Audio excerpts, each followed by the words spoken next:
안녕하세요. 저는 신지민이고 학번은 224-004-04입니다. 안녕하세요. 저는 224-00604 이지훈입니다.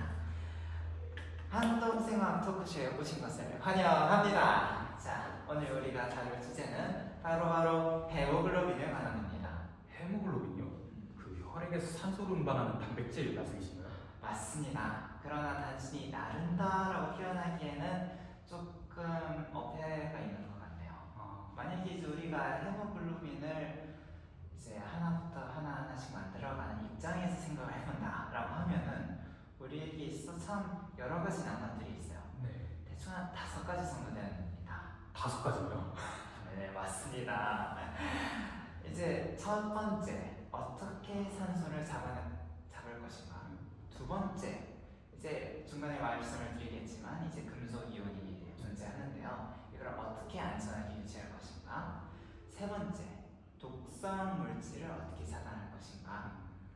네 번째, 어떻게 이제 상황에 따라서 유연하게 조절할 것인가. 다섯 번째, 어떻게 극한 환경 속에서도 작동하게 할 것인가. 이렇게입니다. 와, 생각보다 복잡하네요. 네, 하나씩 풀어볼까요? 좋은 생각인 것 같습니다. 네. 자, 그러면 첫 번째 문제. 탄산수를 보더라도 우리가 알 수 있다시피 대부분의 기체는 물에 잘 녹지 않습니다. 산소도 마찬가지죠. 그래서 그냥 피 속에 녹아있는 산소를 운반한다 해도 여기 조직에 그렇게 많은 도움이 되지 않습니다. 그럼 다른 어떤 단백질 같은 걸 운반을 해야겠네요. 맞습니다. 그런데 다만 큰 문제가 한 가지 있는데요. 단백질은 이제 20가지 종류의 아미노산으로 이제 이루어집니다. 이 아미노산들이 펩타이드 결합을 통해 단백질이 되는 거죠. 그런데 이 20가지 아미노산 중에 산소와 가역적으로 결합할 수 있는 녀석이 존재하지 않습니다. 가역적으로 하나도요? 네, 우선 이제 가역적이라는 것에 대해서 조금 더 설명을 드려야 될 것 같은데, 이제 가역적이라는 것은 산소가 이제 이 헤모글로빈과 결합하는 반응, 또 산소가 헤모글로빈으로부터 떨어지는 반응, 이 두 가지 모드를 할 수 있을 때 이게 가역적이다라고 얘기를 합니다. 그런데 이 단백질을 이루는 아미노산들은 이게 산소를 만나면 산화되어 버려요. 한번 잡으면 즉 못 놔준다. 정말 집착이 심하죠. 그렇네요. 그래서 등장한 것이 바로 보조인자, 여기 나오는 햄입니다. 폴리피렌이라는 고리 구조의 중심에 Fe2+가 존재를 하는데요. 이 주변에 있는 4개의 질소가 이 철을 꽉 잡아주고 있죠. 단백질이 할 수 없으니까 금속을 쓴 거군요. 아미노산의 한계를 금속 보조인자로 풀어낸 거네요. 정확합니다. 사실 이 Fe2+는 산소와 가역적으로 결합할 수 있습니다. 산소랑 붙었다 뗐다 다 가능하다는 거죠. 아까 말씀하신 대로 아미노산이 할 수 없는 것을 금속 보조인자를 통해 해낸 겁니다. 오케이, 첫 번째 문제 해결. 그런데 금속 보조인자인 철은 과연 안전한가요? 사실 거기서 두 번째 문제랑 이어집니다. 네. 우선 그럼 철이 왜 위험한지부터 설명을 해주실 수 있으실까요? 네네. 네, 철이 왜 위험한가? 우선 자유로운 철, 즉 구조에 붙어있지 않은 철은 팬톤 반응이라는 걸 일으켜서 하이드로ክ실 라디칼, 즉 OH-를 만들어냅니다. 이 하이드록실 라디칼은 DNA를 공격한다고 들었는데요. 그럼 또 다른 문제가 생기겠네요. 또 다른 문제라 그건 뭔가요? 방금 설명해 주신 것처럼 Fe2+가 산화되면은 Fe3+가 되잖아요. 맞죠. 그런데 이 Fe3+는 자연적인 상태에서 산소와 결합을 하지 못한다고 들었습니다. 그럼 기껏 만들어준 산소 운반자가 제 역할을 수행하지 못하는 것 아닌가요? 그렇네요. 자, 그렇다면 우리는 이 헤모글로빈이 Fe2+를 안전하게 보호하도록 해야 되는 게 맞지 않겠나? 자, 그러면 과연 그런 금속 보조인자의 보호는 어떻게 이루어질까요? 자, 첫째, 앞서 말씀드린 포르피린 고리가 철을 꽉 잡아줍니다. 둘째, 금이 히스티딘이 안에서 철을 당겨줍니다. 셋째, 원인 히스틴이 위에서 보호를 해줍니다. 넷째, 소수성 아미노산이 우울을 차단합니다. 아, 완벽한 보호 시스템이네요. 맞죠. 이렇게 저를 단백질 구조에 그냥 금고처럼 꽉꽉 받아가지고 안전하게 하는 겁니다. 그런데 이렇게 해도 사실 문제는 남아 있습니다. 또요? 네, 우리가 만든 이 안전한 햄 주머니 사실 일산화탄소를 너무 좋아합니다. 일산화탄소 CO 말씀이신가요? 네, CO는 O2, 즉 산소랑 크기와 모양도 비슷한데 자유햄은 일산화탄소를 산소보다 2만 배나 더 좋아합니다. 2만 배씩이요? 네, 즉 그 말인즉슨 일산화탄소가 햄에 한번 붙으면 거의 떨어지지 않는다는 거죠. 산소가 아무리 많아봤자 일산화탄소가 미리 햄에 붙어 있으면은 산소를 응원해줄 수 없고 우리는 그냥 휴식해버리는 겁니다. 참 슬픈 일이죠. 아, 그렇네요. 그런데 제가 알기로는 일산화탄소가 선형으로 결합하는 걸 좋아한다고 들었습니다. 180도 일직선으로. 그런데 원인히스틴이 바로 위에 있으면은 그렇죠. 꽝! 충돌해버린 겁니다.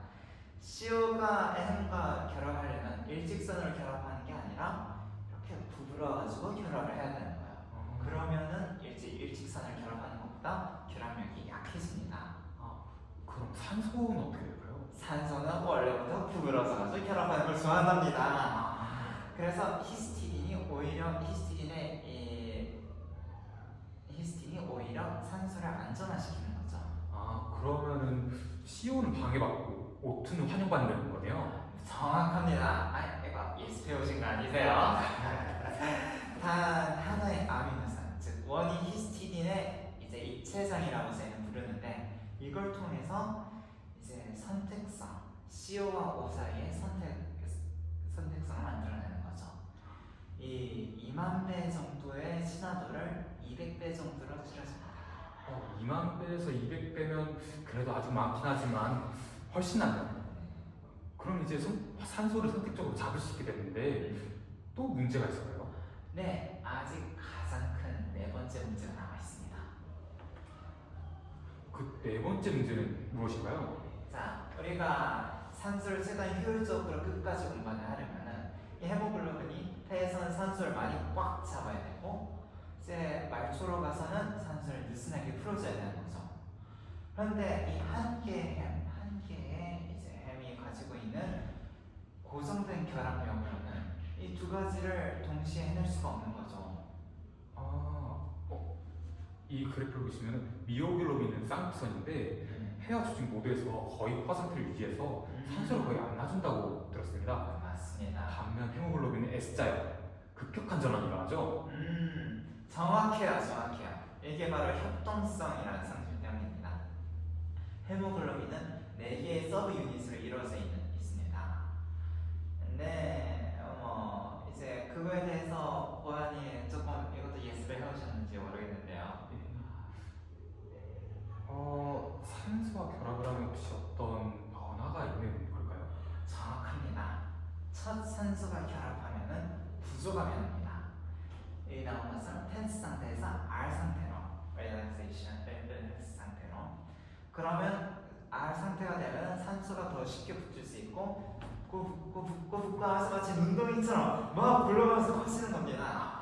더 많은 산소를 결합할 수 있는 거죠. 그래서 아까 S자 곡선이 나왔던 거군요. 그러면은 어떻게 주변 환경을 감지할 수 있을까요? 이제 다른자리 입체술이라고 allostatic regulation이라고 하는데요. 이거를 활용하면 됩니다. 운동하는 근육은 pH가 낮고 CO2가 많죠. 그럼 자동으로 T 상태가 되면서 산소를 더 많이 방출할 수 있을 걸로 예상되는데요. 완벽합니다. 바로 그게 보호 효과라는 거죠. 환경 신호를 감지해서 그걸 통해 구조 변화를 이끌어내고 그 구조 변화를 통해 기능 조절로 바꾸는 최첨단 스마트 생체 시스템인 거죠. 그럼 이제 정상 상태에서는 완벽하게 작동하는 것 같은데요. 그러면 그 외에 극한 상태에서는요? 좋아요. 마지막 문제네요. 극한 환경이라. 자, 이제 극한 환경이라 이제 세계의 지붕이라 불리는 에베레스트 이런 곳에서는 대기압이 3분의 1 수준으로 줄어듭니다. 3분의 1 수준이면 폐에서도 산소 함량이 좀 낮아지겠는데요? 네, 맞습니다. 사실 우리가 살아가는 이 해수면 레벨에서는 폐의 산소 압력은 100ml 수은 정도입니다. 이에 반해 조직은 40ml 수은 정도, 즉 60ml 수은 정도의 차이가 있기 때문에 폐에서 조직까지 산소가 흐를 수 있는 거죠. 그런데 에베레스트 정상이라면 에베레스트 정상이라면 폐도 40mm 수준 정도로 떨어지겠는데요? 맞습니다. 둘 다 똑같은 기압이 되다 보니 이게 산소가 흘러가기 어려운 거죠. 이런 상황에서 우리 신체는 2,3-biphosphoglycerol을 증가시킴으로써 이 해결을 하는데요. 이 2,3-BPG라고 부르겠습니다. 이 녀석은 헤모글로빈 중앙에 결합을 해서 텐스 상태를 안정화시킵니다. 텐스 상태가 안정화된다고 하시면 산소 운반이 더 어려워지는 거 아닐까요? 맞아요. 폐는 사실 폐에서 약간의 손해를 보는 거죠. 헤모글로빈의 산소 결합률이 97%에서 90%로 떨어지는 겁니다. 하지만 대신에 조직에서 훨씬 많이 방출을 하는 거예요. 90%인 그 결합률에서 50%, 즉 40%의 방출률, 순이 결국 이득이 되는 겁니다. 아, 곡선을 오른쪽으로 밀었던 게 조직의 방출을 극대화한다는 걸 표현한 거군요. 아니, 이해력이 남다르신데요? 이거 사회 선생님 혹시 생각 있으신지? 조금 고려하겠습니다. 좋습니다. 정확합니다. 이런 이제 현상이 2, 3일 안에 일어납니다. 게다가 이제 장기적으로는 적혈구도 늘어나고 혈관도 늘어나고 그러는 거죠. 그럼 지금까지 5가지 문제, 5가지 해결책을 모두 살펴봤는데요. 그럼 좀 이제 요약이 가능하실까요? 좋아요. 그럼 정리를 간단하게 해볼까요? 첫 번째, 철 이온을 통해서 산소를 포획한다. 두 번째, 단백질 구조를 통해 이 철을 보호한다. 세 번째, 입체적인 장애를 통해서 일산화탄소보다는 산소를 조금 더 선택적으로 받아들이게 한다. 네 번째, 협동성과 알로스테릭을 통해서 이제 상황에 따라 적응적 조절을 한다. 다섯 번째, 2,3-BPG를 통해서 급한 상황에서도 대응할 수 있게 해준다. 이 모든 게 하나의 분자 안에 통합되어 있다는 게 참 놀라운 사실인 것 같습니다. 헤모글로빈은 지금까지 이제 들으신 걸로 아시겠지만 단순한 산소 운반체가 아닙니다. 마치 여러 개의 태엽이 정교하게 맞물려 돌아가는 시계처럼 정교한 분자 기계인 셈이죠. 3차원 구조의 중요성을 정말 잘 보여주는 예시인 것 같습니다. 맞습니다. 구조가 곧 기능입니다. 자, 그러면 지금까지 헤모글로빈 설계에 있어 5가지 도전을 알아봤습니다. 지금까지 한동생화학 토크쇼 감상해주셔서 감사드립니다. 감사합니다.